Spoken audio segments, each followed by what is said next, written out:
Hey, Hey, hey, hey. let me in early. How are you guys doing? Looks like we got Barbara, Bill, Raymond. Bill is here twice. Bill one and Bill guest. Well, I should not be there twice, and Oh, you might have dialed in with your telephone. Is that correct? no, I'm gonna chug myself out and start all over again. Okay. You might be able to join them. Sometimes there's a button that says join your two little things together. Well, it's okay. It's also not letting me. Well, no, I got video on that one. How do I get rid of this one? You always have some interesting technology things going on over there, Bill. I often wonder what you're doing. Like you have I have no idea. it's like you have two computers or something. Actually, I've got 3 or 4 in this one. I've actually got 3 connected right now. Hey, you guys, I wanna ask. Hey, Abby. Abby, I love the note on the class payment. It says just the usual procrastination payment or something. That's hilarious. I was laughing. Well, I always forget to pay until you send the email out like 10 minutes before class, and I'm like, oh, I better do that. That's okay. Most people forget what the link is until I send it out, even though it's the same one. So that's fine. So I want to do a little experiment, if that's okay with you guys. Sure. Just use this and abuse us. All right. Well, that's perfect. So how Bill many of Dewey you, Nancy? what was that, Barbara? Is Bill Dewey Nancy Dewey, but she just hasn't come on? No, that's the shadow of Bill. Oh, okay. So I'm gonna see if I can get rid of that one in just a minute. So how many of you guys have a situation where you could set up your computer, laptop, phone, whatever, so that you can actually back away from it? Maybe give yourself some space where you could actually be like this. How many of you guys could pull that off?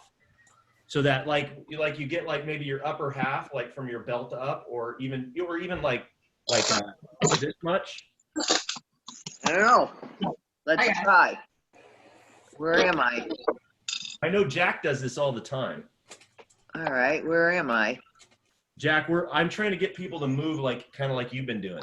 I can get back this far. I can't good. hear. Well, Jesse, let me put pants on and I'll be right there. I'm going to put the video. Am I back? Can you see me back here? Yeah, I can see you fine. Okay. Barbara, that's good too. Yeah.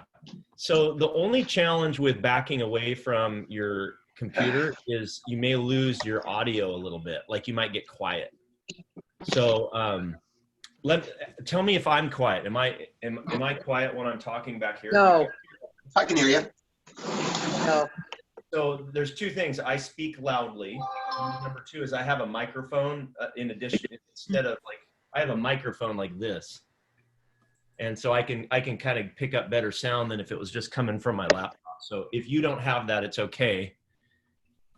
I really like it, just drinking from your sports there with the straw, Jack. That's what I'm going for right there. So what do you want us to do? Do we have to get up and act now? The reason why I'm doing that is I would say 50% of the exercises, games, and improv things that we could do, we don't do because everyone's like this everyone's trying to do improv like this every time. I mean, it's as if we're doing a nose hair competition. We're trying to see how many we can count. So I'm trying to get us to experiment, because if we could back up, then we could play games where there's a little bit more of your upper body, or like a little bit more movement is required, is useful. So Hey, Jesse. Yes, sir. From your point of view, what you just said, there's a psychology podcast I'm listening to, and it says do this with your improv groups, because what we're really doing, team, is we're just almost slowly kind of being with each other by actually moving our body. So I just thought I'd add that, Jess. Yes, and did you see just a minute ago, Victoria? What I really liked was Victoria was over like this. She was doing something. It was fascinating. Whatever you were doing, like in a filing cabinet or something. So that's kind of stuff that I would like to get back to. Where somebody's got like something You know, and like this is more interesting to look at, right? Compared to, I'm going to do all my scenes like this. What? Oh, brother. Let's Like this. see. All righty. But I must say my nose hairs are quite attractive. I curl them every night. Oh, brother. Excellent. I dye mine. Okay, where am I? It's too dark. My place is too dark.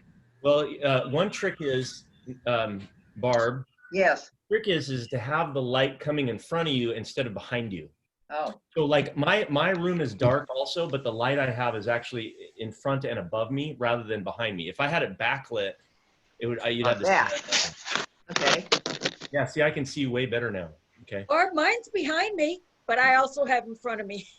Right. So we're doing Zoom logistics here. Zoom logistics. Ay. Okay. All right. So, and there's a reason for this, because there's a game we're going to play called, we're going to do some character development today. Today's all about character development. How does that sound? Sounds great. I think we're all enough characters, aren't we? What's that? We're all characters. Oh, brother. You are all a bunch of characters. And there's Les. Okay, everybody put away your drug paraphernalia. Let Yeah. On the, Find the drugs. okay. He's the narc. Hey guys. Hi, Les. Hi, Les. Welcome to the show. So Les, we're experimenting tonight. Now I'll say this one last time because Paul just got on too. We're trying to see if we can get away from our cameras occasionally. Like, check it out. I can go like this. You know, so I can back away from my camera and do like show maybe my chest up or my waist up. If you can do it, that'd be awesome. If you can't, that's okay. But try it, because we were doing most of our improv classes like this. So anyway, Not me. hey, Yeah. and so I just kind of got a little tired of that. Yeah, Bill, it's really Raymond, that's awesome. Funny.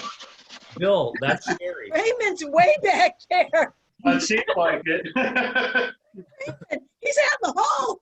That's right. Now you're gonna see why that's useful in a bit. I don't want to talk all night about it, so let's do some warm up. So the first warm up that I want to do, we're gonna kind of skip our normal scene starts because we spent so much time on those. We need a break from them, okay? And we're gonna do a status games for characters right off the bat. Okay, so the first one we're going to do is we're going to do a scene of 3 people at a time, just as a whole class. We can do breakout rooms in a minute, but we're going to do 3 people at a time. And what we'll have is everybody's going to get a number. Okay, and I will get you that number. Oh, looks like Les got jumped out and then is going to join again. So for example, I'm going to start with Barbara Hagen. And Barbara, I'm going to type you in the chat. I'm going to give you a number privately that no one else can see. Don't say it out loud, but let me know when you can see it in your chat. Okay.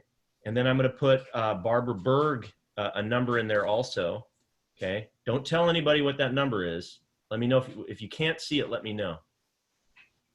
Some people are getting kicked out of the meeting for some reason. I hope there's nothing weird going on. You probably had to go to the bathroom. Is everybody hearing me? Is my connection coming through? You're good. Okay, and I just sent one to Abby. Okay, so Abby, do you see your number? Yeah, I do. Okay, now this, and if you're not in this, I want you to watch because you're going to jump in real quick. These are going to be short scenes. And I'll get my bell too. Haha, that'll be awesome. What you're going to do is you're going to do a little scene, and I want to remind you to try to make statements. Okay, try not to ask questions. Try to make statements. And you're going to do a little mini scene with 3 people, and your number represents your status. And what that means is that the scale is from 1 to 10, 10 being the very highest status, and one being low. And when I say status, I mean in a social situation, whatever your social status is. So for example, if it were a school, I often use the school as an example. The janitor has probably a lower status than a teacher, usually. I mean, not that they deserve it, but they do. And then the principal probably has a higher status, right? So, and a really egotistical principal who thinks he's in charge of the world has an even higher status, at least in his own mind, right? So when we say status, you're going to pick a character, and if you, and usually it will relate to your posture. It'll relate to the specific words you use, your attitude, maybe your occupation, and it's going to affect that. And that is how you're going to behave in the scene. Now, for these, you know, I told you to get away from the camera. You don't have to stay. I just wanted you to have the ability to. You can be up close like I am right now. It's easier to see and hear you when you're up close. But if for the scenes, it helps you to back away, maybe to show the actions you're doing, then I just want you to be ready to do that and not be afraid to try it, okay? So for the first scene, we have Barbara, and Abby. You three are gonna do a scene, and you're gonna have 2 minutes, and you're gonna be the status. You're going to pick a character. Now you're going to get a suggestion from me. And the suggestion is we're going to start at a large manufacturing plant. Okay, that's your location. That's where you are. You're in a building. It's a manufacturing plant. You guys manufacture something. You're at work. So I'm giving you some criteria here. And your character's in the scene interacting, but you have to stick with your number. And the other rule is that you cannot change your status at any time. No flip-flopping. I don't want to see anybody go from a 1 to a 10 or a 10 to a 1. Okay. And then you have a bonus word, which is a part of a suggestion. It's jazz radio. And that's from Les. Thank you, Les. So your suggestion is jazz radio. And I don't know how that's going to fit into the scene, but that's don't use that, man. I actually like that one. Okay, you guys ready? Yep. Okay, go for it. It's your scene. You guys go. I'm sorry, Barbara, have you done the QCing? I gave instructions to make sure that the line out in front was going to produce enough. And I'm not sure if they have yet. Well, exactly what did you want me to do? You know what? You got to work on the manufacturing. The people that are putting the parts together are kind of taking too long. I think if you go ahead and set timers to them, start making sure that they're gonna earn their keep, actually, is what I'm thinking. And a lot of them need to have a little bit more quality in their workmanship. Ah, So okay. I'll go see what I can do here. There's one woman, she's on the assembly line, and I don't know how much she really is getting done because she seems to be moving to some sort of music. I don't know where her music is coming from. I don't see any things in her ears, but I probably should go up and tell her, you know, turn it off, down, and start working on your. Check her time and productivity. If she's just doing that to the jazz and she's not producing, you know what? Give her a warning. Yeah. So, Miss Abby. What? So, What? Miss Abby. Hey, you. Oh, Talking sorry. to you. Sorry. Yeah. I'm sorry. That's one point there. I'll doctor in my book here. Is that a good thing or a bad thing? I will explain it to you probably eventually. Okay. So, whatever you're doing now with your product, are you thinking? Did you ring the bell already?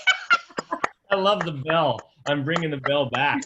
All right, I love it. Look at this. Isn't this awesome? I got you. Oh, wow. Okay, so this is the real deal.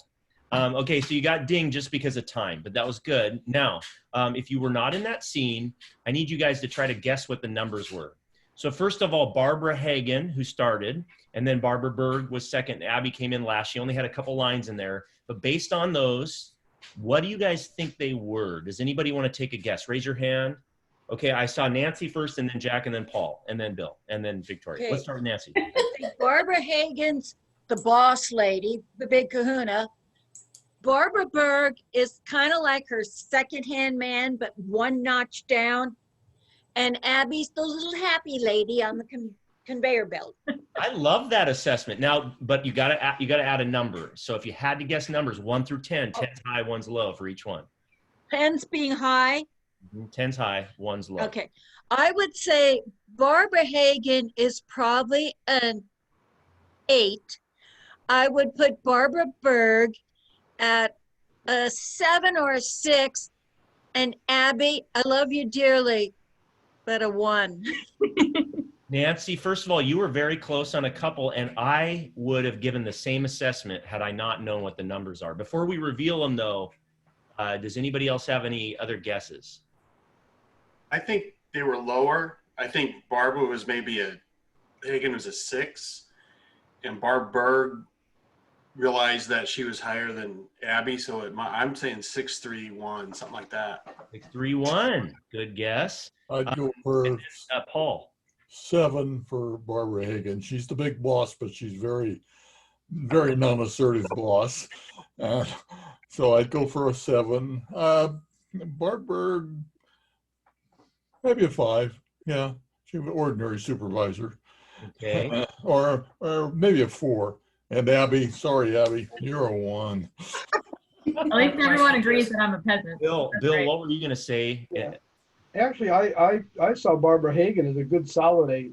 I don't think you have to be overly assertive and nasty and raunchy, just yelling to have higher status. Barbara Berg, I kind of agree, a 7 or a 6 in there. She obviously was somewhat assertive, but I don't see Abby as being as low as a 1. I think she's a 3 or a 4.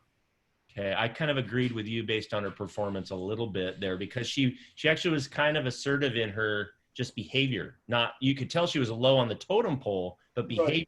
Right. We're going to talk about that in a minute. Yeah, a 1 I don't think would ever have done, huh, what to the boss. I don't think somebody with that low status. Good. They might not know better that wasn't good. Yeah. Okay. So now, did Victoria, you want to say something, or Les? Victoria? I think about Barbara as an 8. Barbara Berg is maybe a 6, and Abby around a 3 or 4 also. Okay. Les? I had a question. When you first said status, I'm wondering, is that status what they believe in themselves, in their head, or what we observe?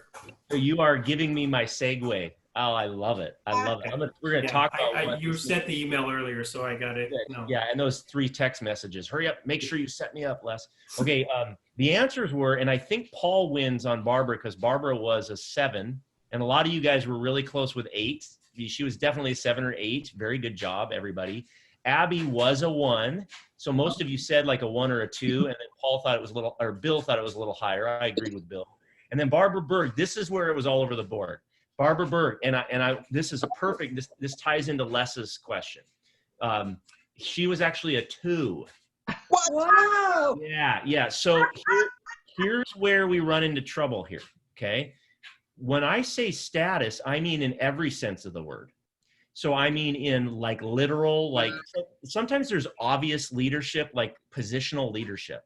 For example, if I am the principal of the school again, and that's my title, I have positional leadership. But the real leader might be someone else in the room who everyone actually listens to. Mm-hmm. So when the real leader speaks, everybody listens. That's how you know. So in that case, that positional leadership, my real status is not really a 10. Maybe I'm down like this, and I'm the principal, and all the teachers make fun of me and then tell me what to do. Well, I'm not a high stat. I'm principal. I'm positionally over them according to my title, but the real status is what we want is the whole character as a whole. So the actual position, like the title, is only a small part of status. So Les, this is to answer your question. Status is the entirety of the character, their personality, and how they rank with the other human beings or creatures or aliens in the scene with them. So really the title has nothing to do with it. It has very little to do with it. Yeah, does that make sense? It's more about the actions. It's more about the personality. It's more about the behavior. It's more about it's more of a relative score, right? So everything's relative because the principal could be a 7 when he's in front of these meek teachers, but he goes home and his wife is a 10 and he's a 3, right? In a different scene. So you gave them You gave them the number to use, right? Is that how you did it? I did give, in this case, I gave them a number, yeah. All right. It takes me about 12 minutes, but I'm good then. That's okay. I'll give you another 12 before we actually boot you out of the class. You've got 12 more. We'll just charge you by the minute, Les. How's that? Sounds good. Okay. Everybody kind of a little bit more clear now? A little bit? Okay. So the number you gave them in the beginning of the scene was what status they were? That's the status they had to stick to, correct? So 1 meant if you get the number 1, then you're the meek little, and if you got 2 or 3, you're up there more? Yep. So where Barbara Berg confused a little bit of us is she made it difficult to tell. Because when first of all, Barbara Berg, I also got to get on you. The first thing out of your mouth was a question. So Barbara Hagen said something to you, and then you asked her a question back. And even the way you asked the question made it sound like, what, are you talking to me? You know what? I didn't. Like, can you clarify? Because, you know, I'm kind of important around here. Like, so we couldn't really tell. That's why I think people chose, you were obviously not as high as Barbara, but your attitude wasn't a 2. Your attitude was like a 5, which is why most people said 4, 5, 6, something like that. Now you were obviously not as high as Barbara Hagen, but you needed to be down with Abby. Like, whoa, right? So okay, you know what? And I wish I didn't go first because I got it. When Barb had elected to put me as another leader, sub-leader, I kind of got, oh shoot, I wanted to be low, but I was thinking low like Abby. So, and then I didn't hear her question to me. So that's why I asked her back, not trying to make myself look stupid. I didn't hear it. yeah, I understand. No problem. No problem. We'll give you a bye on that one. We'll give you a pass. Okay, let's move on and have a couple more people try it. Okay, is that good? All right. So See, I don't understand. Now you're assigning numbers to people that nobody else knows. correct. Now, so you're assigning 1, 2, and 3, I'm assuming. Yep, I'm going to give one to Jack right now. I'm about to give you one too. And 1 means you're way low on the totem pole, 2's kind of mediocre, and 3's up there. There's 1 through 10. It could be any number from 1 through 10. Oh, 1 through 10. Okay, I get it now. Okay, so I'm just giving numbers out right now. I gave 1 to Jack. I gave 1 to Nancy, 1 to Paul. You'll see it in your chat. You'll see something that you can click on to see it. Paul and Nancy. Jack, you already got yours? I don't see mine. I see from Jesse to me. Oh, privately. Okay, I see it now. You got the number? It says, oh. I'm okay. I'm okay. Okay. You guys, I see it now. Paul, I'm you okay. got your number? Okay, Paul, are you good too? Did you find it? Yeah. You 3, this time I'm not going to give you guys jazz radio. Well, actually, everybody gets jazz radio at any time. You can bring that in, but that's bonus points, okay? So everybody gets jazz radio. Thank you, Les. But what we're going to do is we're going to have a location this time, and we're going to actually do a school. Now, you don't have to pick a principal, by the way. You're going to do the school. You can be anybody at a school who might be around or in a school at any time. Go ahead, start. You guys have about 2 minutes to go. Well, guys, you gotta really get in shape and train here. You know, we got this competition coming up, and we've got to be tough and rough and right. Well, how do we do that, Coach? Well, you gotta use common sense and good, common sense. I mean, and brawn. You gotta work it. Got brawn. Well, sort of. Sort of. Yeah, you gotta get in there. I just knock them Tail down. in the showers and we gotta get going. I just don't want to be at the bottom. Down. That's all. See, now we got someone down there working it out. He's got his game face on. See that? Now everybody look at Jack. He's got that game face going. He's got it on. Paul, look, that's what you need. You always give the best motivation, Mrs. Sanders. Thank you. That's why he's the star of the team. We need to teach Paul some manners, Mrs. Starsgard. Pardon me? We What need did to you teach, say? we need to teach Paul some manners. I think so. We might have to take him out in the back. I'm just supposed to knock people down. What manners do you need? I mean, that's all there is to it. I see him, I push him, he falls. No, That's no. my job. If you see him, you don't push him. You wallop him down. Push him. I mean, you could shove anybody in the supermarket. No, you've got to get, it's not a push. It's not a shove. It's a take them to the ground. Oh, I Yeah. can push people around in the supermarket? Oh, I'm okay. using that as an example. Jack, Look, what are we Paul. gonna, Jack, can you work with Paul a little and get him pumped up? I can work with Paul and get him pumped up. Paul, we're asking the questions here. We're in the school gymnasium now, Paul. Yeah, I see that. And if I knock somebody down, they'll land on that wood. That'll hurt. So that's good, isn't it? Great. Yeah, knock them down. They land on the wood, they'll hurt. Great Well, job. at least he's up to knock him down instead of push him. All right. All right, all right, all right, all right. Good job. Okay. So if you're not in that scene, folks not in the scene, let me have some guesses for the numbers 1 through 10 for Nancy, Jack, and Paul. Okay. Anybody? Les, you go first. I'm going to say Nancy was a 8. Paul was a 4, and Jack was 6. Okay, good guesses. Good guesses. Not too far off on these. Anybody else want to take a stab at it? Yeah, Barbara. I'll say Nancy was a 7. I think Jack probably was about a 4.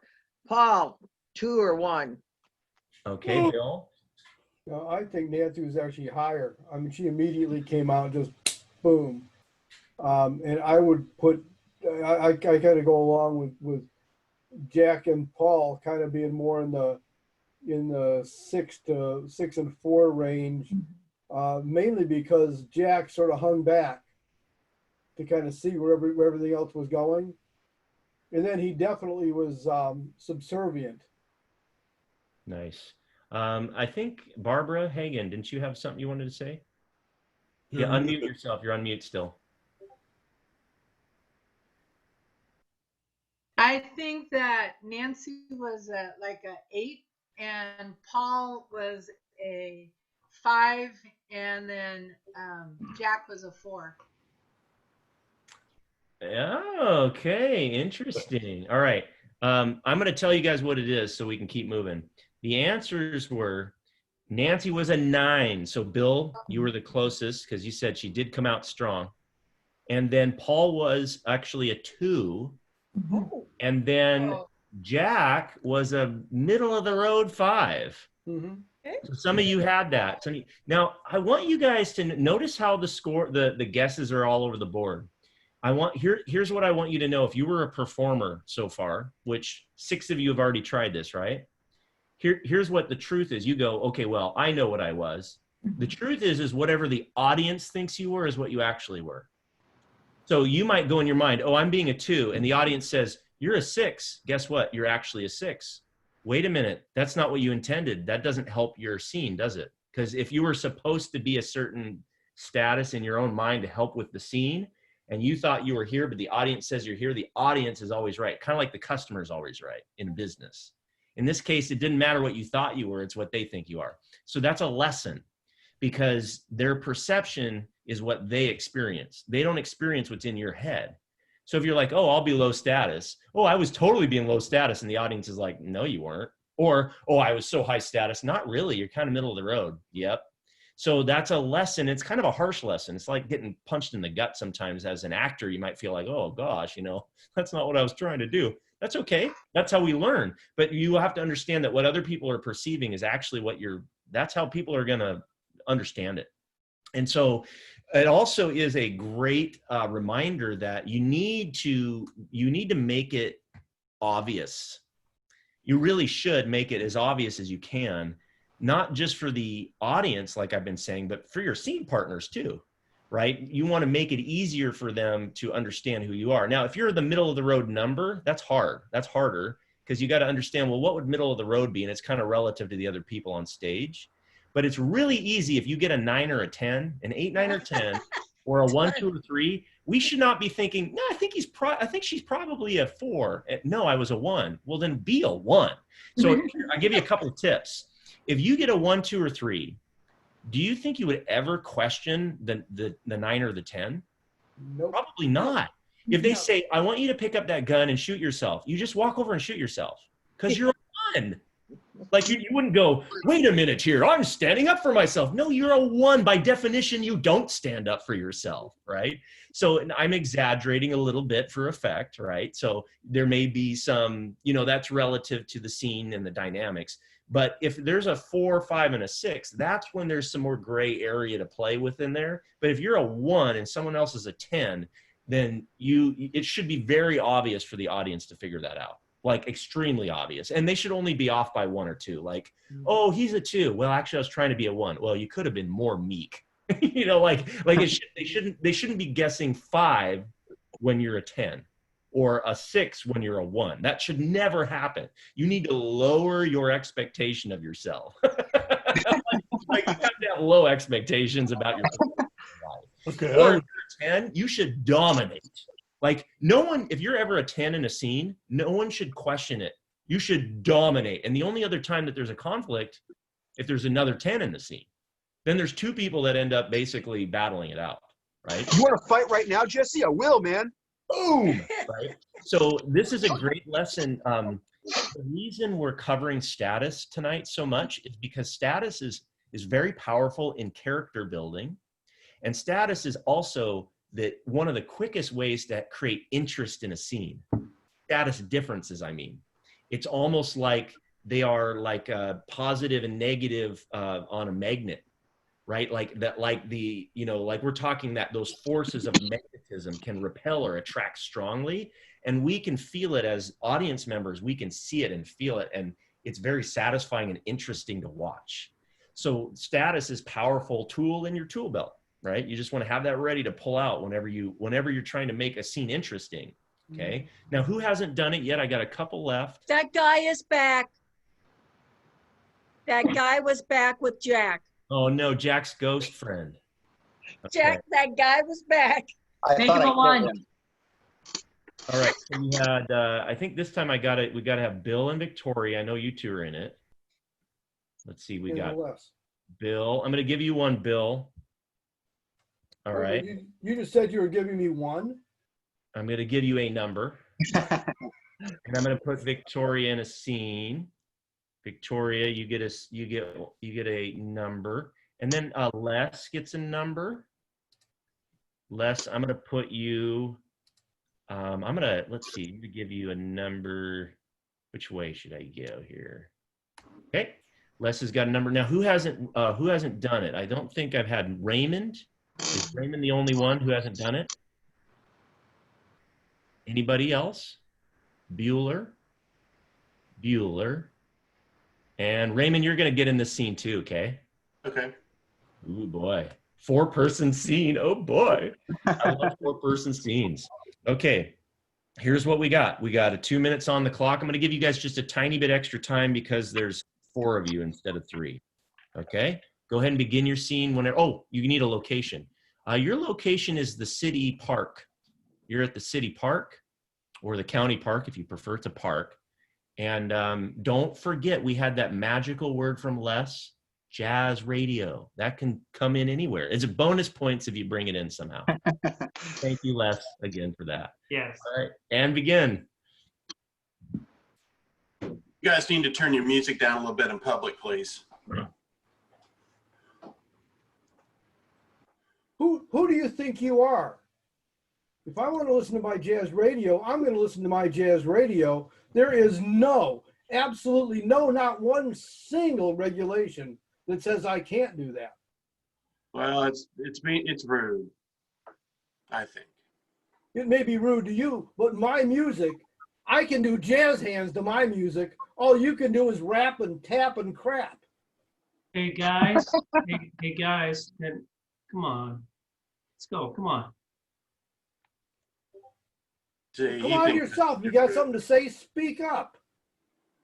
Oh, I just wanted to, let's enjoy the day. Let's enjoy the day. That's all. I am. I'm enjoying this day, except this guy's bugging the heck out of me.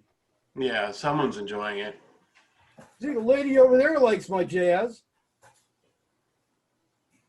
Yeah, thumbs up. Yeah, go lady. Hey, yeah. She's quiet. I like that. That's good. I'm just She trying. wants me to turn the radio up. I like her quiet. Yeah, she's quiet. Get I some like more other people Satchmo, to some be more quiet. jazz radio going here. Some people are just loud, I guess. Yeah. You want to speak up again, dude? Huh? Sir, you seem like a nice guy. I just think I'm the you should nicest guy relax. you'll ever meet. Huh? I'm the nicest guy you'll ever meet. I never talk over anybody either. Yeah. I can tell that's an attribute. That's good. Yeah. Okay. Enjoy the day. Okay. He just plays his music over everybody. That's all. Yeah. That's because I play real music. No, not the crap you young people think is music. Sir, cursing that's not good. I mean, there's a lady here. I don't know, man. I just want to enjoy my book. Okay. No, carp is cursing. All right. I enjoyed that one. I enjoyed watching that one. This was very, very interesting. I think you gave us some good things to think about, team. Victoria, I don't know if you were trying to be a bag lady or what, but I really enjoyed the silent act. She was picking up litter in the park. I just loved it. I mean, I loved how you didn't say a word, but we could see you, and you used your camera on your computer very well, and that was really fun. Okay, now, 10. It was good. Yeah. give me some numbers. Who's going to try this? Come on, let's guess. Jack. I had Raymond at an 8 or 9, Bill at a 10, and Les at like a 4. Les at a 4? Yeah, or 5. What about Victoria? Victoria, I didn't see. I have a cell phone, so unfortunately I missed that awesomeness, whatever she was doing. Okay.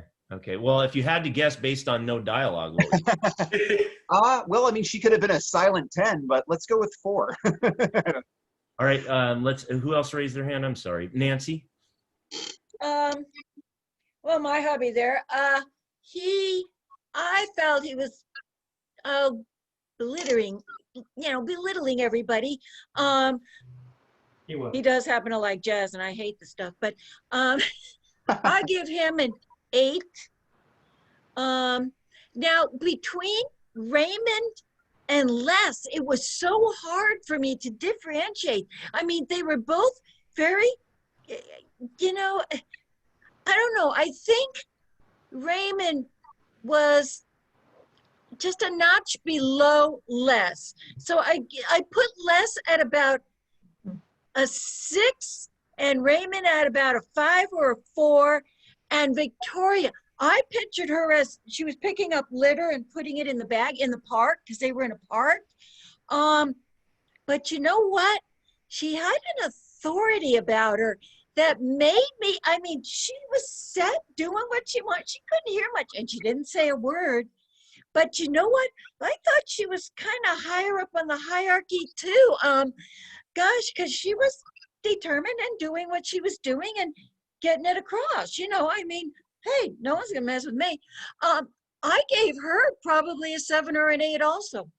Wow. I love those observations, Nancy. Barbara Hagen, yes. Wow, and I had it on speakerphone or speaker camera, so I didn't see Victoria. So sorry, Victoria. I was wondering when you're going to start talking. I actually felt like Bill was a 9. I thought Raymond was an 8. Les was a 3, and Victoria, I'm just guessing, was like a 1 or a 2. Oh, okay. Okay. Any other guesses before we reveal it? I'll go along with Barb. I pretty much think that's about what I would think too. Okay. Yeah, so my Alright. thought was, so Yeah, Raymond Jesse? kind of came out as like an authority figure trying at the first beginning, where it's like, you need to shut your music off.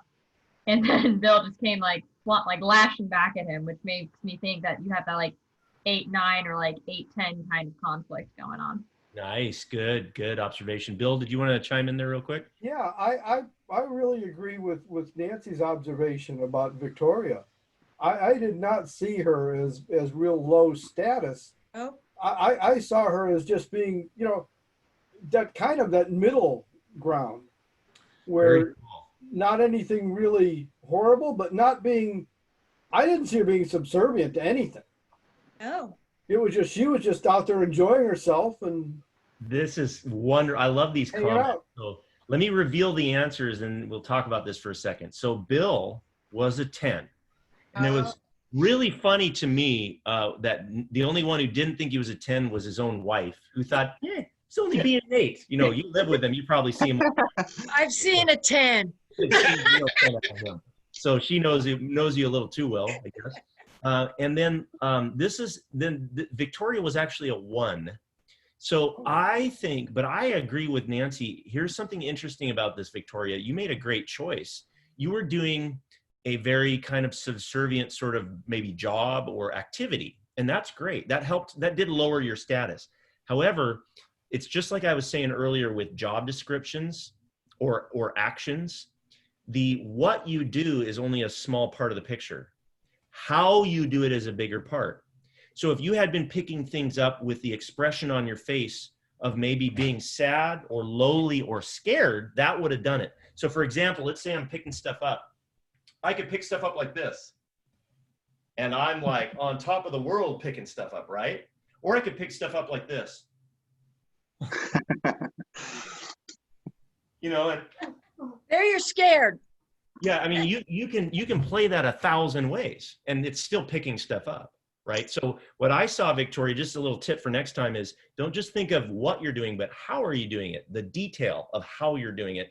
What's the expression on your face? What's the emotion that you feel while you do it? And that would have clarified it. So you were a little lower because you were doing a lower thing, but then Nancy picked up on your attitude and a couple other people mentioned it too. It's kind of like, well, she's doing a subservient task, but she actually looks pretty happy and confident doing it. So you can't give you a 1. They can't. They couldn't do it. They might give you a 5 or a 4, but they can't give you a 1 because you looked happy doing it.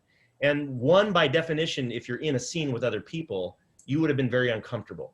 So if you were off on your own doing that in the background, then maybe it's hard for us to tell what you are. But if you're in that scene and people are shouting like a few feet from you, that would have affected you, right? So we need to think about our emotional response, not just physically the actions, right? Okay. So what was she? She was a 1. Oh, she was 1. Okay. Yeah. Now Les and Raymond was tricky. Yeah. Because and this is a great example. Whenever you have a 10 and a 1, they're usually easier to identify. Any number in between, and by that I mean anything that isn't 1 or 10 can be tricky. So maybe not 9 and 2, but like 3 through 8 are actually kind of tricky, especially when there's 2 people in the scene, right? So what it was Les was a 3 and Raymond was a 7. Some of you flipped that. And what happened was Les was higher. Oh wow. Les was lower. Les was a 3. Raymond was was a 7. So when I think Raymond and Bill did a great job, because when Bill, you did a fantastic job because Raymond came in strong, and then you had to come in stronger. Yeah. And actually, that was what did it for me. It was like you earned the 10 or the 9 at least right there, and then Raymond, you did a good job of kind of backing down but not caving. Here's another rookie mistake.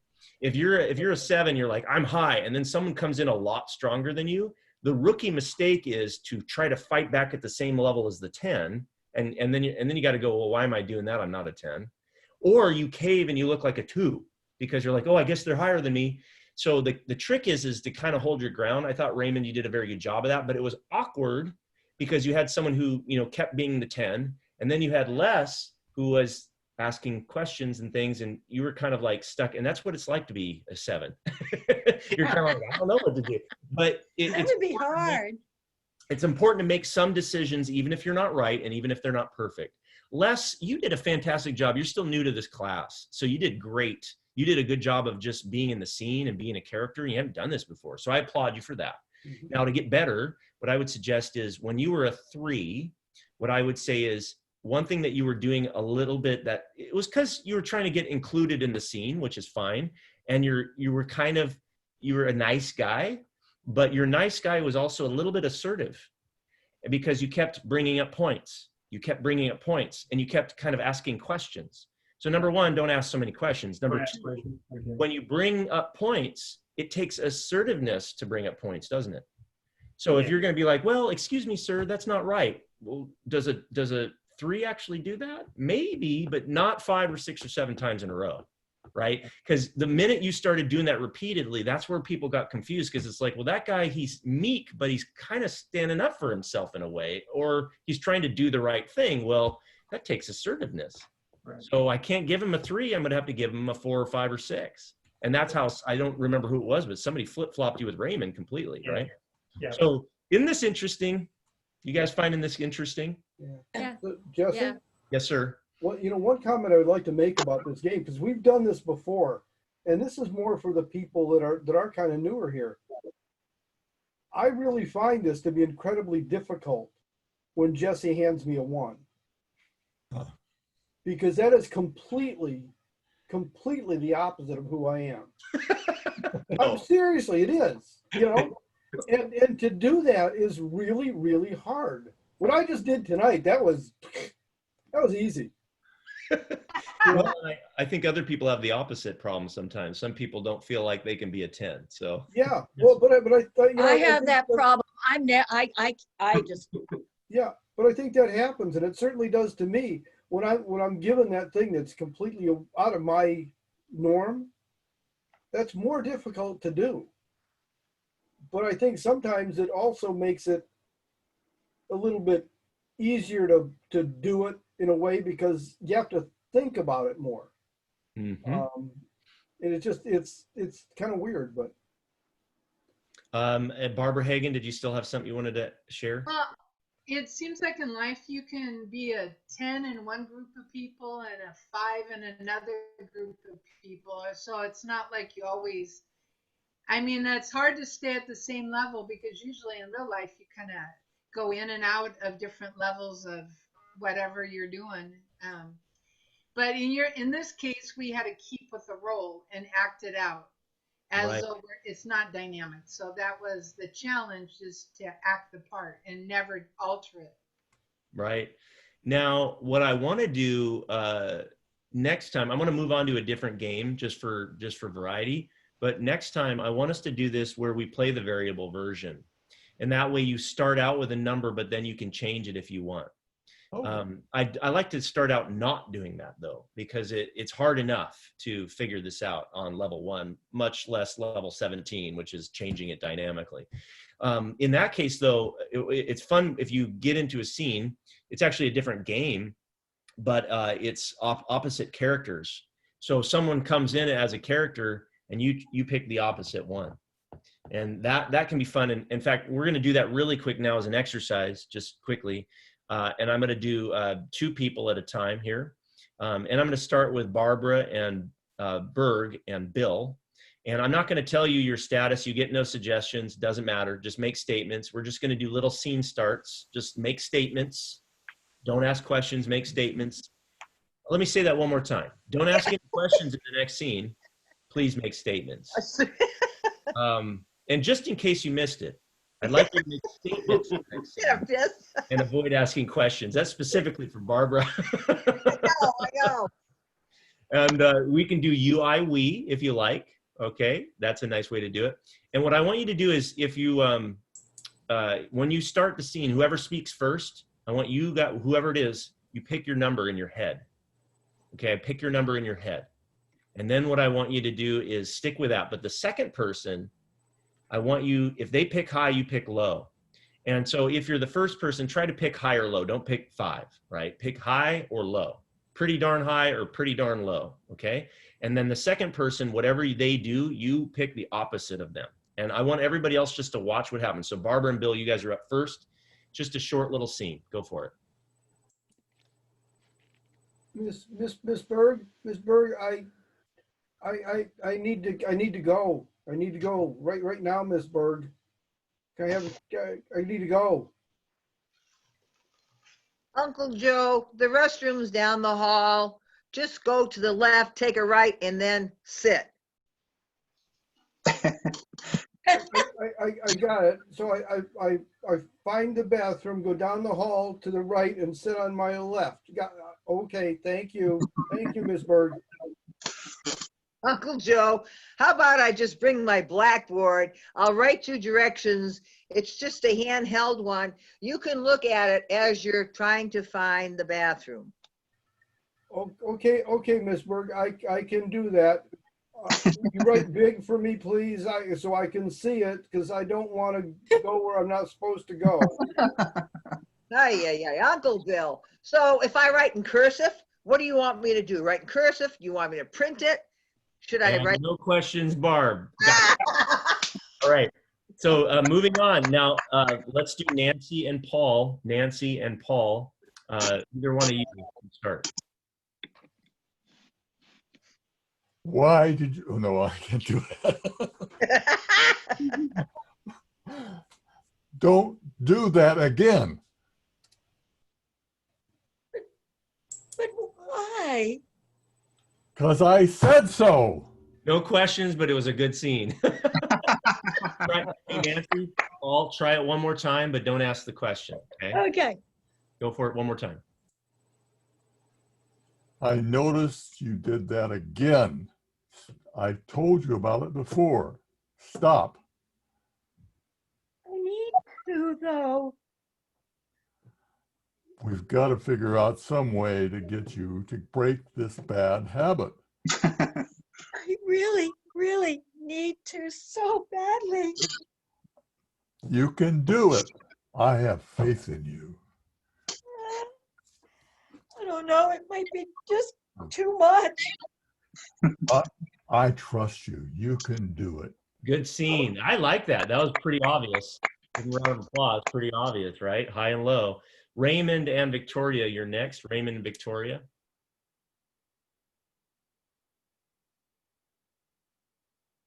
You always make me go there. Well, of course, that is what you're supposed to do. We find it awkward. That is not the case here. It is your job to go there. So go, you must. No ifs, ands, or buts about it. And you're scheduled to be there by 6. So you have 15 minutes to get ready. Well, okay. Good job. Victoria, you were a tough cookie there. She was very, very stern, and that was like serious. I liked it. Good job. Raymond, And- were you starting? Did you want to be the dominant one? No. Oh, okay, because she came right on and took it. Les and Abby, you two are up. Les and Abby, go for it. Have fun. You've never had pineapple on pizza? You have to try it. I don't like pineapple. Oh, come on. You've never tried it. It's on pizza. It makes it amazing. Here, I have a slice. Just take a bite. You talk loud. Well, that's because you never listen to me, because little brothers never freaking listen to their big sisters. Okay? Just try the pizza. We have communication problem. I'm sorry. This is hilarious. I love that. Really good job, you two. Abby, I loved when you pulled in the relationship. In the beginning, we didn't know, but in your second line, you said, the older sister. Yeah, that was a really cool that we learned about the relationship. That was smart. And Les, way to stick with it. Way to stick with that character. Very good. That's my real self, Jesse. Jack and Barbara Hagen, you two are up next. Go for it. You always leave the thermostat on, Barbara. I hate it when you yell at me, Jack. Please. I'm sorry about the thermostat, but this house is freezing. You haven't paid the PUD bill forever. We need to have a talk about how you're going to help me pay that bill. What do you mean? I try. I've been working my fingers to the bone. When I've been working my fingers to the bone. That's not good enough for us. We're in the COVID quarantine. We need more money. I don't care if you're 6. I'm gonna leave. I'm gonna go home to my mom if you don't stop yelling at me all the time. I don't I know hope what you go back to your mom. Oh, it can't work. This is BS. And scene. Good job. All right. You guys are really, that was much better. See how easy it is if you stick with high and low, right? Much easier than middle of the road, lukewarm levels.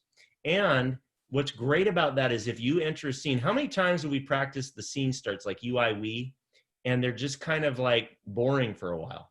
But were any of those scenes boring?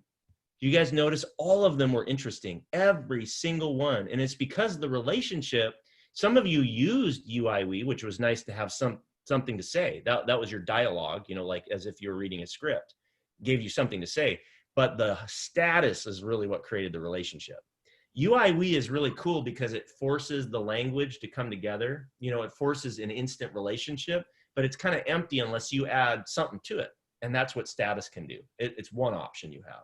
And because it creates this dynamic magnetism right away, and the audience is like, oh, what's going to happen now? So that was really fun.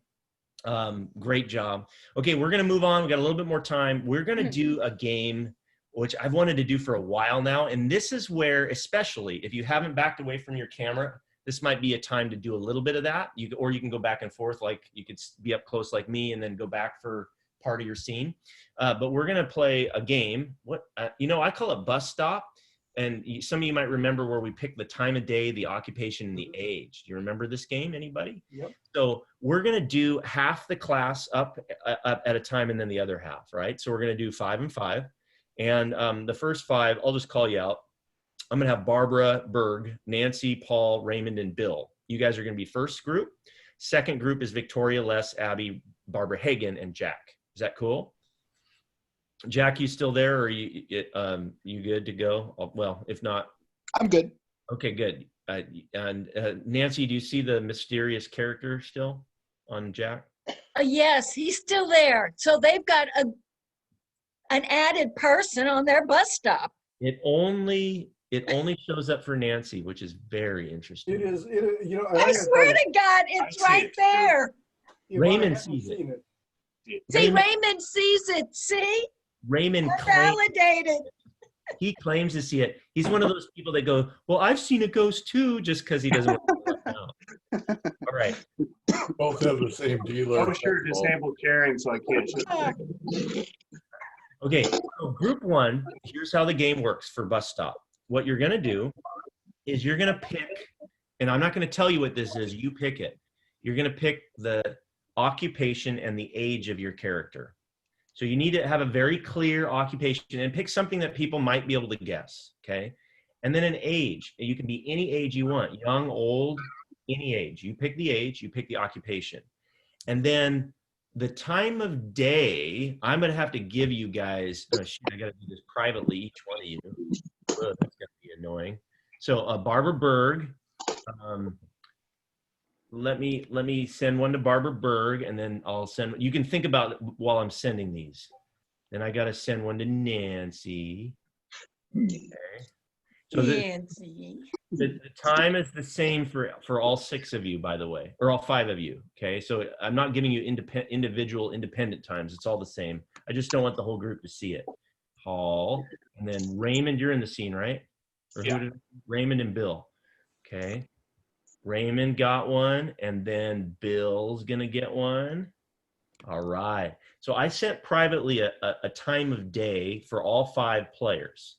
Okay. Everybody see it and everybody get it? Mhm. Yes? Okay. Now that is the time of day that they're all gonna be at. They're all at a bus stop waiting to get the bus to go somewhere. Now, I don't know where they're going. They may be going to work, or they might be going to school. They might all be going to the same place. They might all be going to different places. The point is they're at a bus stop waiting for the bus at a certain time of day that I told them, and they get to pick their character, occupation, and the character's age. Now, as an audience member, you're trying to guess all 3 things. You're trying to guess the time of day, You're trying to guess each occupation and each person's age. That is a tough thing to do, but I know you guys can do it. So Victoria, Les, Abby, Barbara, Hagen, and Jack, you guys are guessers. You're going to try to guess the I want you to get everybody too. Now, if you're in the scene, you're going to interact with each other. Don't forget status, because we practiced it tonight. It might come into play here, right? It might be a part of it, but don't get overly hung up on anything, because you got to focus on your age and your occupation and the time of day, right? So that's what we're going to do to develop these very simple characters, and we'll see how it goes. I'm going to give you a couple minutes. Now, what I'm going to do is I'm going to say when the bus is getting near. I'm going to tell you when it's getting near, and then I'm going to interrupt and say like it's 2 blocks away or whatever, and then I'm going to say it arrives, and then you can all kind of get on the bus. And you're going to kind of walk on the bus, and it'll end at that point. The bus is going to go away. Okay. So, all right, you guys are up. Take it away. Have fun.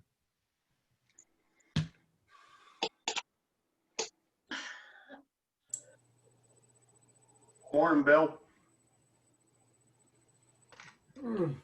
Raymond. Seem to be running into each other here pretty much every day. Yeah. You must work the same shift. Well, you may work a shift. You know, I kind of understand how that works. You know, Anybody see for the bus you. coming? No, but it better hurry up. I'm late for my job now. I have to clean the milk parlor. The cows all left, and now I need to go throw hay. Yeah, I got to be on time too, and I want to get my cup of coffee before I start. Wish these buses would be on time. Coffee's always good. I don't need it to get me going, though. So, lady, what are you doing to get you going? Ah, just move, man. Move. Stretch and stretch and stretch. Man, you got to move to keep you moving. So, are you one of, like, you know, these Jack LaLanne type people, or, you know? Well, not quite Jack LaLanne. Because you can do these real slow too, but as long as you move.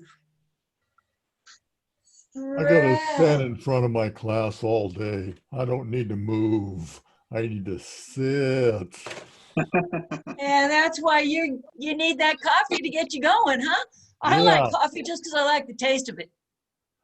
So, Bill, I always thought you were local 404 also. Or not? No. Local? Yeah, local 404. You're not a union shop?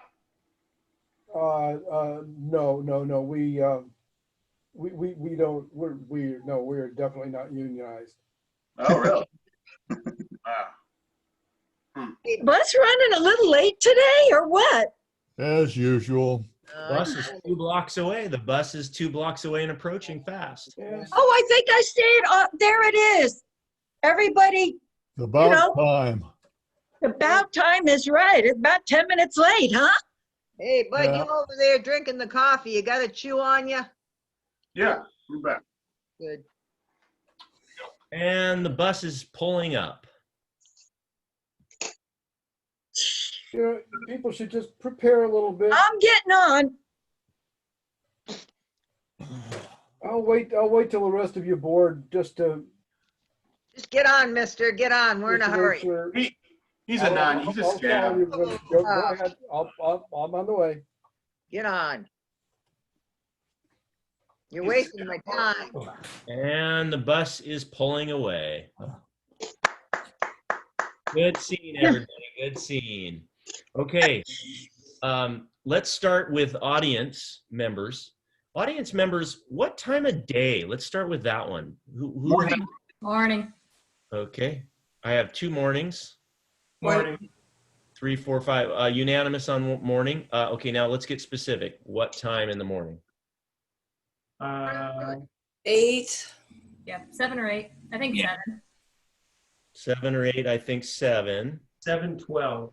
7:12. Just in some of the scenes kind of Blowing me up. All right. Does anybody think it's later, earlier, or 7? Do we get a second on 7? Did anyone second that motion? Second. I second and third the motion. So you guys guessed 7. You were very close. The answer was 6 a.m. Okay. So that's a tougher one if they don't give you more clues. They didn't give you a lot of clues, but you guys obviously were effective in demonstrating morning. And Well, the coffee was kind of a giveaway, right? there you go. That helped. Okay, now let's talk about individual players. Let's start one at a time with Barbara Berg. What was Barbara Berg? She was a farmhand. Farmer. A farmer or farmhand? Barb, are they right? Yeah, Good. I was a farm hand. Okay, now how about her age? 45. Age is really hard. 40s. 40s, 30? 30s, like basically in her prime. She was a late summer. We always think of Barbara as being in her prime anyway. Yeah. Endless. So, Barbara, what was it? I was about 30-ish, 35-ish. Okay, good. Now, for everybody else, next time you do this, you have to have an exact age in your mind. Otherwise, it won't. There's no way it can come through to the audience. So, for exactly, if you're thinking I'm 30-ish, 35-ish, then the best the audience is going to do is 30 to 40 because that's what you had in your head, right? So I know that sounds a little woo a little bit, but that will come across somehow usually. Got it. All right, Nancy Dewey. What was Nancy? What was her occupation and age? She was a 21-year-old fitness instructor. Yeah, some kind of exercise teacher. Exercise teacher, fitness instructor in the early 20s. 21 is the guess so far. Anybody else? No other guesses? No clue? Nothing. I think 20s. 20s. Concurrent. Okay, Nancy. 20s. I thought she was just a runner in her 20s. That's what I was thinking. Or more just like a runner. Yeah. Nancy, tell us what you were. I was a yoga instructor, There you go. and my age was 32. Okay, perfect. Oh, not bad, not bad. Okay. Not bad. Good. Okay, Paul. What was Paul? Paul was a teacher Mhm. And how old was Paul? in his 40s. Yeah, 50s. I had 50. 50s, 40s. Paul, what were you? I was a teacher and I was somewhere in my 40s. Yeah. Good, good. Well, you did a good job and everybody paid you then. All right. Raymond, what was Electrician in a union or a pipe fitter, some union job. construction related union job? Yeah. I had Raymond as a 25-year-old PUD lineman. PUD lineman. Yeah, trades. Definitely in the trades. I think he was older though, crustier. I think he was 35. We got another guess. 35. Hey, Raymond, tell us. Well, I was thinking like 40-year-old steelworker. Oh, Hey, very good. should have mentioned the Steelers in Pittsburgh, and we would have got it right off the bat. Yeah. Nice. Yeah, that would have been a good clue. Okay, Bill. What was Bill? A factory worker. Oh, okay. He kept looking at his hands like it was some.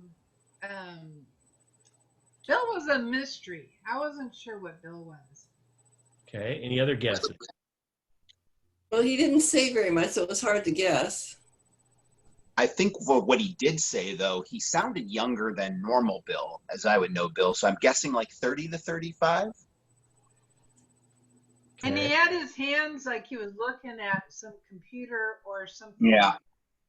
So I would agree maybe with Jack. All right. Tell us, Bill. I was a college professor. Mm. I went through my notes, even holding them up. And Nice. writing, very specifically noted when Raymond asked about being union, that I was not unionized because at that level, teachers are not unionized. Awesome. So this is a great game, you guys. Now, what to pick up on this is the audience has to know what you're doing, and it's very tricky. They're not always going to get it. And in this game, it's okay to hit us over the head a little bit. You know, often when we play scenes, we're kind of subtle, you know, just for the theatricality of it, and it doesn't really matter if they know exactly what we are. In this game, we can be a little bit more obvious and a little less subtle, especially when you're starting out. But what's most important is that you're just giving it a try and keeping focused on the occupation and the age. So for example, if we did a show tomorrow and you're in scene, you wanted to create an interesting scene, and you're like, I don't remember anything about my improv class. I don't know what to do. Just remember this. If you go on and you did what we learned tonight, which is you picked a status, high or low, you picked an occupation, and you picked an age, and maybe a time of day, that's more than enough information to develop an entire character. That's going to be interesting for the audience to see, because it's all specifics. See how it's all based on specifics. You make specific choices as an actor, as a performer, and those specific things, actions will show. Intentions don't work in acting. The only thing that works is the actions, but you have to have specific intention to create the action so that people can interpret it. So if you want to be interpreted correctly, you just need to be very specific. And you guys did great. So let's get the other group up. So Victoria, and I'm going to put your time of day in here real quick. And Les, and Abby,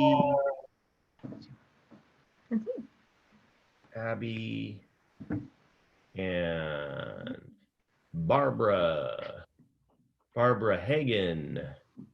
Okay, you guys, are you seeing your chats? Yep. And Oh, I don't see. Oh, there it is. Okay. And Jack-o'-lantern. Okay. Same scene or a same. You guys are at a bus stop. You're waiting for something. We don't know what. It is a certain time of day that I have sent you. You get to pick your occupation. You get to pick your age. I love it how Abby, Barbara, Victoria are already getting up. That's great. Jack getting up. Now remember, if you're up, you might have to be louder. We may not hear you as well. Or you might have to come close to the microphone every now and then to make sure your lines are clear. But otherwise, it's great to see the action. And you guys have a couple minutes. Go for it. Have fun. All right, young man. If you'd be so kind as to get up and let me sit down. I'm very tired. So would you please give me your seat? When's the bus gonna be here? I asked you to give me your seat. Yeah, okay. All right, there you go, ma'am. Thank you, young man. Yeah. Thank you. Somebody just ran over a squirrel. Look at. Oh, you guys. It's a squirrel. So today at that time, I don't know if Charlie had a booger, and it was gross. Okay. Gosh, hey, excuse me, ma'am. I'm tired. Can I share that bench with you? Of course, dear. Come on. I'll move over. It's been a hard day and my body is aching. Yes, I'm very tired too. And the bus is late again. According to the timetable, it should be here at 6:17, and it's already, what is it, 6:45. I'm going to tell that bus driver off. Yeah. I've got to take my driver's ed test in 15 minutes. No one's That's where the hearing bus you. is. No one hears me. Oh man, I wonder what mom's doing. good for you. Good luck. Oh, thank you. Gosh. Appreciate that. I just don't feel like I know anything, and now the bus is going to be late. And I just. You know, it's been years, but when I try to do that parallel parking, I don't know if you're having it, the driving, but it's hard. It is so hard. I'm glad I'm not the only one who gets it. So I don't know if I'm going to pass it. Oh, hey, what's that guy? You know, does anyone have hand lotion? My hands are so dry. Hand lotion's icky. Here you go, dear. Have some. Here you go, dear. Oh my gosh, thank you. I got some too. It's strawberry shortcake flavored. What time's the bus gonna be here? This is from my shop, by the way. Oh, Dewey. you know what? Thank you. You know, chemicals just kind of, and my fingernails they just crack. Every day it's the same thing. I just wish I could do something. Thank you again. Here's your lotion. Lotion's icky. Gosh. What? Hey. Gotta go bite. But Do you need some food? I have a drink here, buddy, if you need something. I don't like strangers that get food from. There you go. No, That's smart. My mom says that too. Don't talk Oh. to strangers. no strangers. The No. bus is a couple blocks away and approaching. Okay. Hey, Buck. Hey, I think Buck. Oh, you just hit a squirrel. Hey, buddy, sit down. Sit down. Would you Buck. get hurt? Yeah. Just stand Don't back. walk in the street. That's on the driver's ed test. You're not supposed to do that. I run to the bus. And the bus is approaching and stopping. Oh, Hi, bus. Good. Yes, Oh. time to get on. I'm getting up. Okay. Can I sit there? Go ahead. All right. Thanks. can I get up? Thank you. Thank you. You need help, sir? Come on up. The bus driver is You gotta impatiently get waiting in. for everyone to sit down now. The old magic curry. And the bus door is closing and pulling away. Good job, everybody. Okay, guessers. Jack, did Jack ever make it on the bus? I think Jack, I don't, no. I think he did. He never made it. I don't think he did because I think he's a homeless man at the bus stop there. That's what I got from Jack. Let's And do that one. guy next to him, I think, is his partner. All right, let's actually start with Victoria. Actually, I'm sorry, what time of day was it? Let's start with that in general. What was the time of day? It was, I think it was midday to toward no, because the old ladies were tired. I think maybe around, but she's going to take her driver's test, so that kind of threw me too. 5-ish, 5 p.m.? about 5-6 p.m. Okay. Any other guesses on time? Morning, night, noon? You know what? Yeah, the 6 p.m. sounds about right, except for the driver's test, and maybe the place is open late. Who knows? All right. 44. Yeah. Okay. Any others? 4 Bill, o'clock, you're on mute, Bill. 4 p.m. No, I'm not. There you go. Yeah, I thought it was more midday as well because of I'm on my way to take the driver's test. Yeah. To me, that was a hint that is not like a 5 o'clock bus. Because there is certainly no government office where you're going to take your driver's test that's going to be open at 5 o'clock.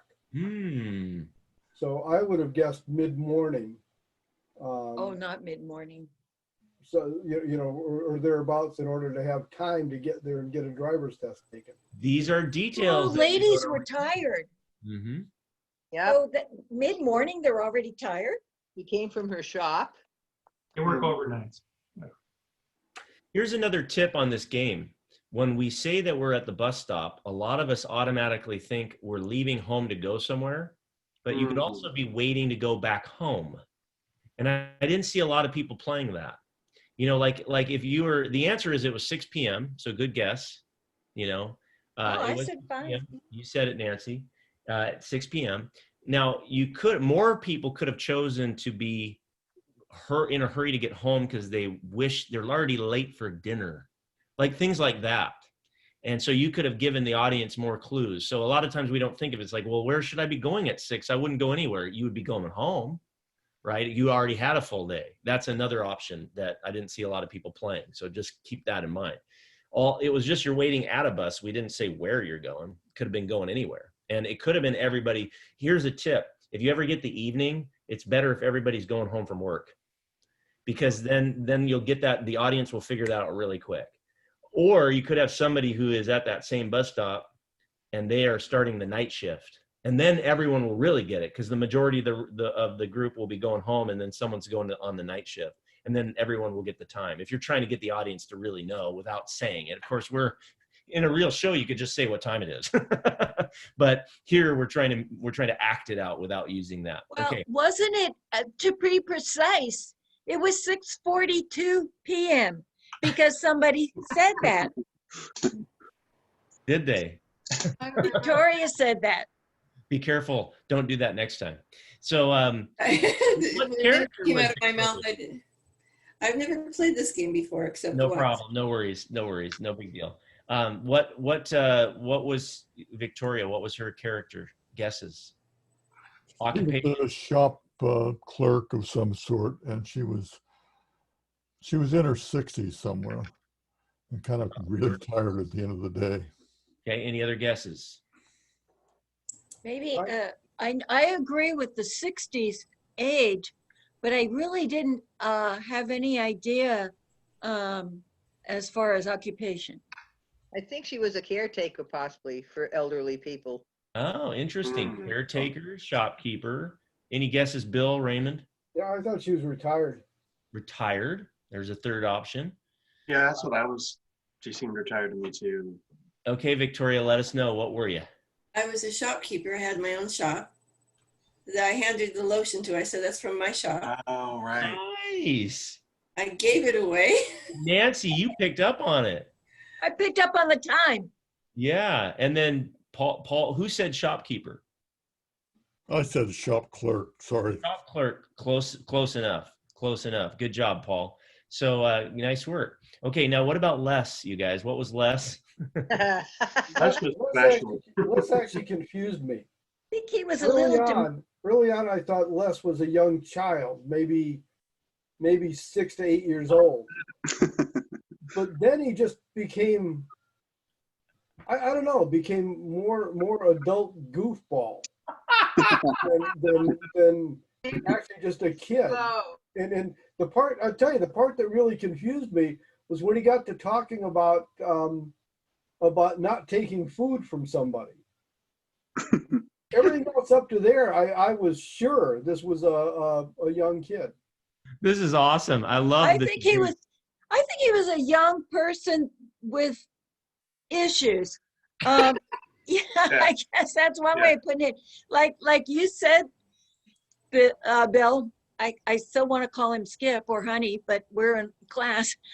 Bill, that maybe a goofball and stuff. It's just that he could still be a little kid, and maybe his mom just told him, don't take that food. Well, except for me, some of the stuff started sounding more adult goofball than kid goofball.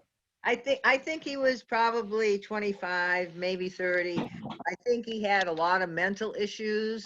Yeah, he had issues. He had issues. This is hilarious, Les. I don't think he had an education. I love it. Give me some more. Anybody else want to add to this train? I really thought he was like slow. Like, Yeah. I was trying to help him because he was doing dangerous behavior when he was in front of the and I was concerned he was getting is your real person coming out, Les? Now, really? Yeah, Jesse asked me to act as natural as possible, so I just tried to. Okay, Les, you got to tell us who you really were. I was 8 years old as a kid. I'm not sure when I was waiting at a bus stop by myself at 6 p.m., but or 6:32 or whatever it was. And but I was trying to be just a child. I mean, I got a 10-year-old, and trust me. I mean, a lot of that stuff he's not slow either, but getting fascinated by something like a squirrel getting running over, or not taking something from a stranger. I don't know. I can see where that could have been misunderstood too. So. And your voice, Les, was so good at taking over that persona. Yeah. It really was. Yeah. I knew you were a young kid all along, but I couldn't help but laugh at everybody's interpretation. It just shows you, though, how subtle people will pick up on subtle things. Yeah. Like Bill said in the beginning, oh, yeah, he's a kid. But then as time went on, Bill's like, well, wait a minute. So I think what happened is, this is a great example of you were being a kid, but then slowly some adult things crept in by accident. Right. That's the careful observation of audience members. They'll pick up on anything, and then all of a sudden they're like, oh, he said that line differently than a kid might. Yeah. Now I'm wondering if he's special in a different way. Or maybe he's a serial killer. Like their brain can go totally off, right? So I love that. That was funny. And I knew you were playing a kid. That's why I think this is so hilarious. Okay, next is Abby. What was Abby? teenager going to take her test? Yeah, I think she was 20. go like ahead. 15. So is that And true, Abby? Is it's that what you open were? till 8 o'clock, the driver's ed place. So Yeah. this is a special, this is an evening driver's ed. They have defensive Yeah. driving private. It's been a while since I've been in driver's ed. My thought was like, okay, after school, like evening program, evening class, evening test. It's possible that you're taking a practice test or you're taking a test that was in the evening, maybe a written test or something for a defensive driving class, and so it is technically possible. But I think people did call you out on that whole. If you're actually going to get your license, I doubt it would be open. But I believed it. I believed it. Okay, Barbara. What was Barbara? I think somewhere in her 40s. Yeah. Is she a teacher? I don't know. Teacher, That's maybe what- in her 40s. Any other That's guess? what I thought. Teacher and in her 40s because she said her skin was getting dry. Well, maybe her profession gave her dry skin. Maybe she's a nurse and washing her hands all day. Any other Aha. guesses? Any other guesses before she tells us? Okay, Barbara, tell us, what were I you? didn't do good. A housekeeper. Oh, Doing Oh. work. I was trying to give the clue that my hands, I had chemicals that I had worked with, oh. but I guess that was a little abstract. Yeah, that's a good lesson in games like this. Subtlety doesn't work too well, right? You can be a little bit subtle with certain things, but you got to give us enough different data points that we can connect the dots. How old were you, Barbara? About in the 40s. Well, you Okay. got the age right. Yeah. Think of it as like connecting the dots. And so if you give people 50 dots to connect, they're going to figure out what the drawing is pretty quick. If you give them 2, they're like, it's a straight line. It's like there's not much to work with here. So Jack, what was Jack? I think he was a homeless man hanging around the bus stop there. Homeless man? And Yeah. what age? I just thought he was an elderly guy who had maybe some kind of, I thought he had a disease. walker. Yeah, a walker or something like that. Maybe he had some kind of Jack, see, disease. he's not even there. Jack, did you ever get on the bus? That's what I want to know. Did we leave you behind? No, because he's a homeless man. He tried. I thought he had a walker. I bet he was a pickpocket. He was just kind of, giving that imitation there. Okay, so it sounds like people are pretty firm on the age. It's an older person. So what age? Guess the age first. Then we'll go for occupation. I'm guessing it was a homeless guy in his early 50s. Yeah, that's what I said, 50s. Yeah, homeless guy in his 50s. Shakes because of he hasn't had a drink in 8 hours. So Yeah, last 8 I'll minutes. explain that. And that's why he's in his early 50s and looks older than me. Any I other thought, guesses? I thought he was older. I thought he was in his 70s. Paul says 70s. Yeah, I was thinking Paul older as Craig, well. 70s. How about occupation? We have homeless bum and we have elderly man, retired or something. Yeah. Any other guesses? Yeah. Okay, so Jack, reveal it, please. What were you? I was a centurion. I was 100 years old, and I was a retired air pilot. Wow. That's Oh. good. Nice. Why didn't you get on the bus? He Because I couldn't had make it. Parkinson's disease and I couldn't make it. Okay. He has a fear of driving. I thought it was hilarious. It was like you were trying to get on the bus and you had to get your things or whatever, but we were just too big. We were too fast for you. You just Right. slow down a little bit. It actually made me think of something, though, and I appreciate the commentary, because if Bill and Nancy thought I was in my 50s or homeless, I didn't play a good old man. Like I have to make it, because perception is everything. So I could have played it slower, or I could have just did it less dramatic. Where would we have gotten the retired air pilot from? Yeah. Well, Now, I have to admit, I wasn't watching as much because I was being a goofball, no, it's okay. serial killer. But It's okay, Les. I didn't really show you that I'm an air pilot. I really didn't have a profession. I just wanted to be very old, and so I didn't do my job. So you're well, I thought you looked old trying to get on the bus, man. So I have one final lesson for everybody to take away from tonight's exercise. and this is going to make everybody feel good because it's sort of like an easy out. Now you might play this game and go, geez, I was effective or I wasn't effective. The audience didn't really know what I was, darn it. But guess what's cool about improv? Most of the time it doesn't matter. Yeah. So what really matters is that the scene is interesting, engaging, and if we're doing comedy, funny. Yeah. So what's interesting and cool about this is that if you create a character that has enough depth, even if they misinterpret it, like in the case of Jack being a centurion, Air Force pilot with Parkinson's is pretty interesting. But it's even actually kind of more interesting is if he's a 50-year-old bum who is jonesing for his next drink.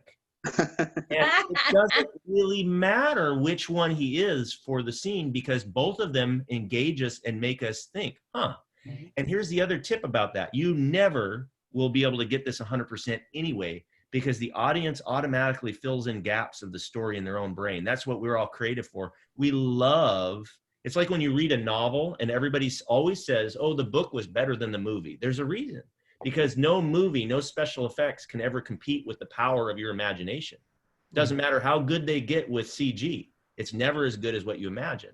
So the same thing happens in improv because they're going, well, I don't know exactly what he is, but here's what I think it is. We always pick what we want them to be subconsciously. So like, I think that character that Jack's playing would be interesting like this, and your brain does it, and then you have a better experience. So as improvisers, we don't even need to care. It doesn't really matter what they decide. You want to do the best job you can to connect with them, and hopefully they understand your character. But sometimes you'll be surprised that it's even better when they invent something in their mind that you didn't even intend.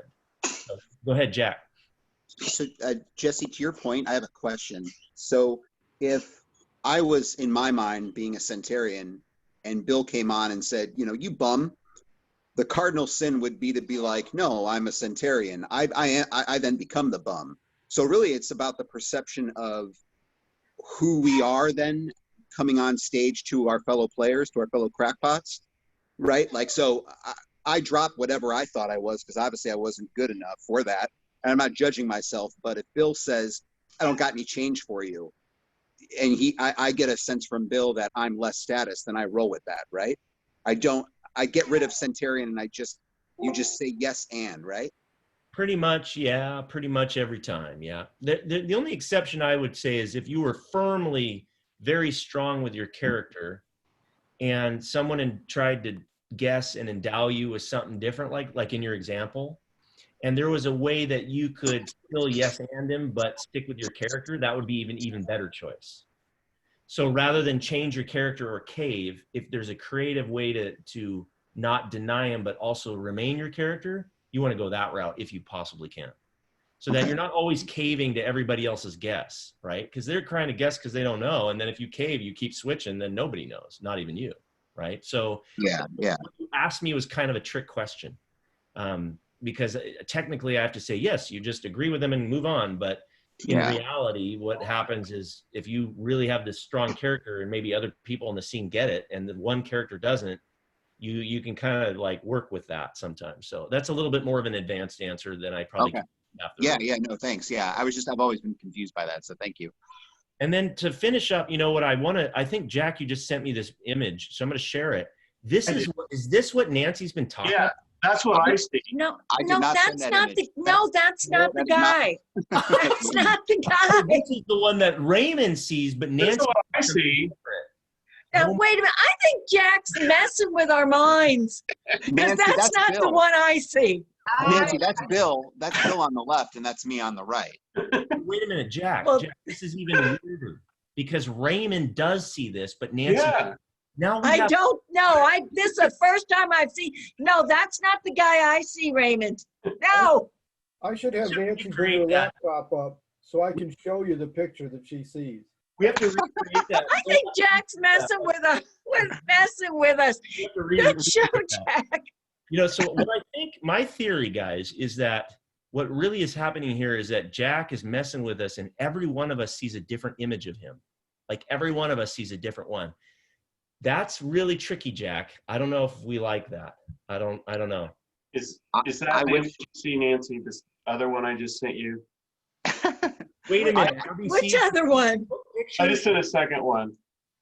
Abby, yes, that's what I see too. I hope there are no nudes or Yellow duck. What's going on, Jack? Are you serious? I am not serious. Oh, I Here got- he is, that man again. I'm telling you, he's messing with our minds. Or something, or Jesse might be messing with us and just sending these pictures.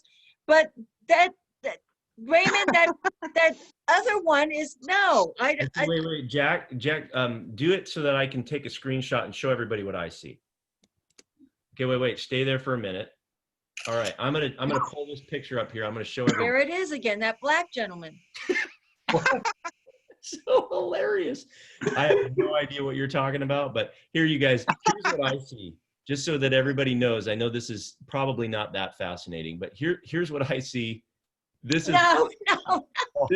this is what I'm I seeing. like the picture, but that's not what I'm That's not what I seeing. see either. Does anybody see that? Yeah, No, That's I've seen it. the no, one that I see, Oh. Jesse. no, that's not the one. So There he is again with that guy. I swear to God. Does anybody else see Jack with another guy? No. Nancy, the second picture I sent two, Jack 2 and Jack 3. Okay. Jack 3, I bet is what you see. Because Okay. Jack 2 is the one I just photoshopped a minute ago. What the heck? Yeah, I mean, he's just, it's some guy. There, That's it. that's who I see. That's the There you one. are. There it is. Everybody see that? That's what I see that there. There it is, that man. That's a senator that just passed away about 2 months ago. Yeah. Yes, Oh. good trouble. And that's a screenshot. Okay. So There it is. That's what I see. Yep, I see what Leslie. Yep, that's it. That's it. And look at Les's. Okay, this is perplexing me. So somehow when you log into Zoom, you have a bunch of different profile pictures that it pulls randomly. This is really strange, Jack. I think you're doing this on purpose. That's my I do too. And I I wish think I it's had- funny. I wish I had that power. I unfortunately am technologically incompetent. And that's why it's happening. I- Always the person that doesn't know what they're doing that this happens. Jack, Yeah. you're doing it on purpose because there No, it is I am again. not. And you know what, Nancy? I think just because you listen to the Rolling Stones, it doesn't mean you need to start me up with Brown Sugar, which I know you're on right now. Jack 2, Jack 3. We got Jack 1, 2, 3, and 4. There's 4 Jacks, actually. Oh, Yeah, because we have that other weird one that Les got. That's kind of the bizarre one. Les and Abby got the other one that was kind of like body. I think it's a little body. The real one. Yes. Coyote. That's the only true one. Mhm. Rest of you are happy hour early. Okay, you guys, I love you guys. This was a great class. Don't forget status. Don't forget, this character building exercises are extremely important. We're going to keep building on them. I hope you're still having fun while learning. That's the goal, that we have fun while we learn. Anybody? No? Yes. I'm having fun. All right. Okay. Yeah. Any last comments, questions, criticisms, or anything else before we wrap up? I won't be here next week, Just so one comment. fun, everybody. Okay, goodbye, Victoria. Thank you for that. Thank you for telling us. Bill, go ahead. If I could just make one comment about the bus stop thing, and people completely missed what I was trying to do. And that's all my fault, because I did not make it at all clear. In Jack's case, in the last one, where we thought, well, homeless guy, older or whatever, at least Jack was doing things that were obvious enough that we could come to a conclusion. I sucked at doing that. Everything I did, I think was just so, I don't know, middle of the roadie, or I don't know what the right word is. But that's something that I need to think about more, is make that more obvious. What the heck I'm doing, or nobody's going to figure it out. Right. Good point. All right. Anybody else? All right. I just wanted to tell everybody, stay safe. Stay safe. You guys all have a wonderful Yay. evening. We'll see Hey, you guys. next time. Thanks for Bye-bye. playing. Bye. Good night. Bye.